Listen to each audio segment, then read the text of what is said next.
नमस्कार.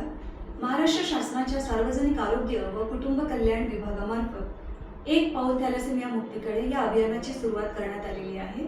जागतिक थॅलेसेमिया दिवसाचे औचित्य साधून दिनांक 8 मे 2026 रोजी छत्रपती संभाजीनगर येथे भव्य कार्यक्रमाचे आयोजन करण्यात आलेले आहे.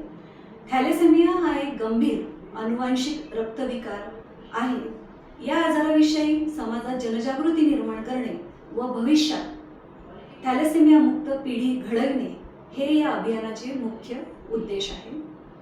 थॅलेसेमिया हा 2 प्रकारचा असतो, थॅलेसेमिया मेजर व थॅलेसेमिया मायनर.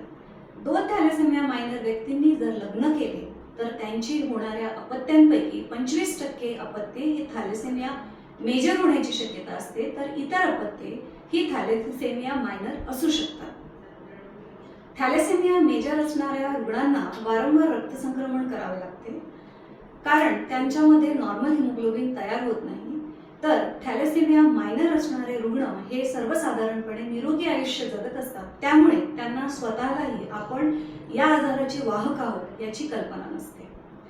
त्यामुळे विवाहपूर्व किंवा गर्भधारणेपूर्व तपासणी, रक्त तपासणी जी HPLC या टेस्टने होते, त्यांचे काउन्सिलिंग म्हणजे समुपदेशन, तसेच सर्व गर्भवती महिलांची तपासणी आणि थॅलेसेमिया मेजर रुग्णांच्या नातेवाईकांची तपासणी केल्यास व त्यांचे समुपदेशन केल्यास आपण या आजाराची रोकथाम करू शकतो. याशिवाय 10 वर्षाखालील मुलांना जे थॅलेसेमिया मेजर आहेत त्यांना वेळेवर बोन मॅरो ट्रान्सप्लांट केल्यास या आजाराची उपचार आपण करू शकतो.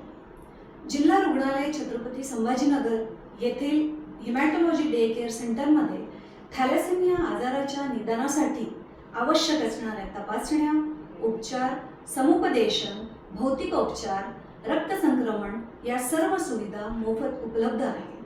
त्यामुळे नागरिकांना आवाहन करण्यात येते की त्यांनी स्वतःची रक्त तपासणी करून थॅलेसेमिया मुक्त महाराष्ट्र या अभियानात आपला सक्रिय सहभाग नोंदवावा. धन्यवाद.